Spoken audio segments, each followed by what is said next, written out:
Students اب ہم چلتے ہیں نیشنل اور ریجنل لینگویجز کی طرف. تو جیسا کہ آپ سب کو پتہ ہی ہے کہ اردو از آور نیشنل لینگویج اور یہ it is basically a symbol of national identity. یعنی کہ ہم سب کو اکٹھا کرنے کا یہ ایک سمبل ہے, یہ ایک نشانی ہے کہ اردو لینگویج ایک ایسی لینگویج ہے جو ہم سب پاکستانی شہریوں کو آتی ہے. یہ لینگویج جیسے I told you earlier it is a language of communication. اور اگر ہم اس کی تھوڑی سی ہسٹری ڈسکس کرتے چلیں بچوں تو ہمیں تھوڑا بہت آئیڈیا ہونا چاہیے کہ اردو لینگویج اصل میں بنی کیسے ہے یا کس طرح یہ ڈیولپ ہونا شروع ہوئی ہے, زبان کس طرح تشکیل ہوئی ہے, بنی کیسے ہے. تو اگر ہم اس کی تھوڑی سی ہسٹری ڈسکس کریں تو بچے جب مسلمس کا رول تھا ساؤتھ ایشیا میں تو بہت سارے people from different areas recruit کیے گئے آپ کی آرمی میں. اور وہ لوگ کہاں کہاں کے تھے؟ پنجابی تھے, سندھی, پٹھان, بنگولی, بلوچی, عرب, ایرانی, ٹرکش, ہندوستانی وغیرہ وغیرہ.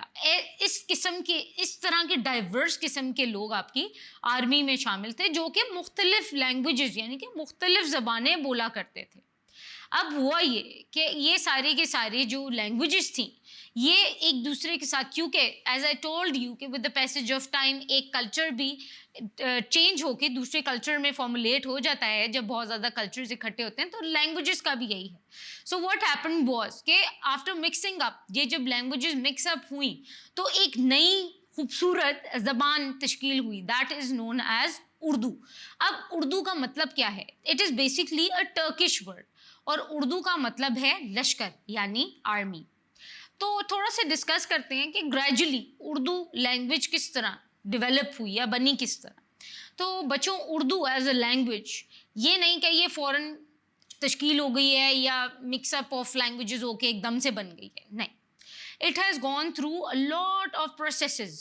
اور اردو جو ہے وہ ڈفرینٹ, اس کے پہلے نام بھی ڈفرینٹ رہے ہیں, اس کی نیچر بھی ڈفرینٹ رہی ہے اور بہت آہستہ آہستہ with passage of time it has developed into this language. اور یہ بہت سارے اسٹیجز اور ناموں سے گزر کے آئی ہے, جیسا کہ when it was called as Rekhta, so Mustafa was famous and at the time when it was called as Urdu مولا تو اس زمانے میں مرزا غالب اور ذوق جو ہیں وہ فیمس پوئٹس تھے. اس کے علاوہ بچوں جب ہم بات کرتے ہیں شاہ جہان کی, جب انہوں نے دلی کو کیپٹل بنایا آگرہ کے بجائے, تو there were people who were speaking Lashkari language. اور دلی لینگویجز میں جو لینگویج یوز ہوتی تھی مارکیٹ پلیس میں, so the emperor of that time suggested کہ جو دس مارکیٹ کی جو مارکیٹ پلیس تھی اس کو کہا جائے اردو معلیٰ, ٹھیک ہے. اور یہ والی جو لینگویج ہے therefore the language being spoken there was called as Urdu معلیٰ یا پھر دہلوی لینگویج بھی اس کو بولا جاتا تھا. اور جب یہی لینگویج دکن اور گجرات میں پہنچی تو اس کو کہا گیا دکنی اور گجراتی.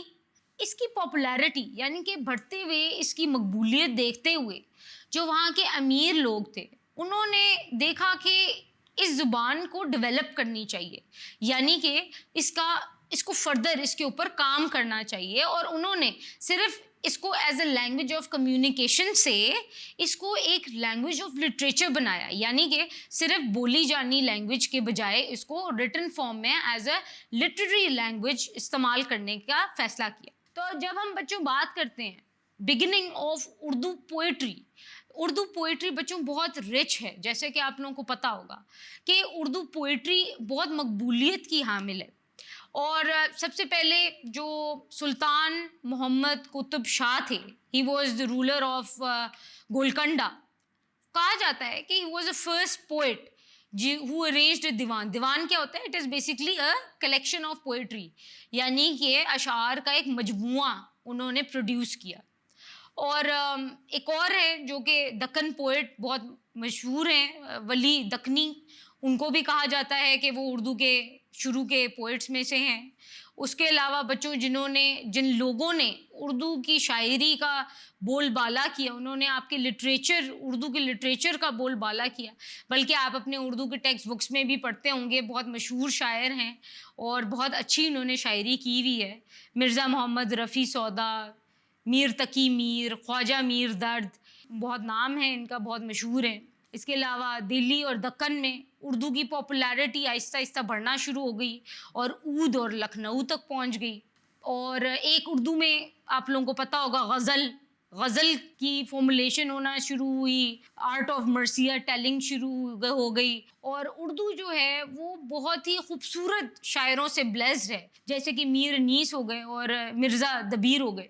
19ویں سینچری میں بچوں بہت زیادہ ڈیولپمنٹ شروع ہو گئی اردو لینگویج کی, اور نظم لکھنے کا, یعنی کہ نظم رائٹنگ, تھیمیٹک پوئم جس کو کہتے ہیں, تھیمیٹک پوئم رائٹنگ, اس کا آغاز شروع ہو گیا. اور اسی ٹائم میں بہت مشہور شاعر سامنے آئے, جیسے کہ ذوق, مرزا غالب, بہادر شاہ ظفر, اور ان کا بڑا نام ہے اردو پوئٹری میں. غزل میں آپ جیسے کہ جانتے ہوں گے کہ مرزا غالب نے نثر لکھنا شروع کر دی, اور نثر جو ہے بچوں وہ کہا جاتا ہے it is a treasure of Urdu literature. اس کے علاوہ اور بہت سارے لوگ ہیں جن میں سے مولانا حالی ہیں, انہوں نے, آپ لوگوں نے پڑھا ہوگا مسدس حالی. اب مسدس کیا ہوتا ہے؟ It is basically 6 liner poem ہوتی ہیں. انہوں نے یہ لکھا اور انہوں نے اتنی خوبصورتی سے لکھا کہ آپ کی ساری عوام جو ہے وہ ہل کے رہ گئی, اور انہوں نے کہا کہ یہ کتنی گریٹ ہیریٹیج ہے یہ, اور انہوں نے اس کے بارے میں اتنی خوبصورتی سے لکھا کہ لوگوں کو مطلب وہ حیران رہ گئے. اس کے علاوہ بچوں جیسا کہ ہم سب جانتے ہیں, آپ کے کورس میں بھی شامل ہیں, دی پوئٹ آف دی ایسٹ یعنی کہ شاعر مشرق علامہ محمد اقبال, ان کا بہت نام ہے اردو شاعری میں. آپ لوگوں کو پتہ ہوگا کہ انہوں نے برصغیر کے مسلمانوں کو خواب غفلت سے بیدار کیا اپنی پوئٹری کے ذریعے, اپنی شاعری کے ذریعے, اور انہوں نے آپ کے کلچر کے بارے میں اپنے لوگوں کو, یوتھ کو, ان کو اویئر کرایا کہ آپ کا کلچر بہت رچ ہے, آپ کی جو آئیڈیالوجی ہے دیٹ از ویری رچ.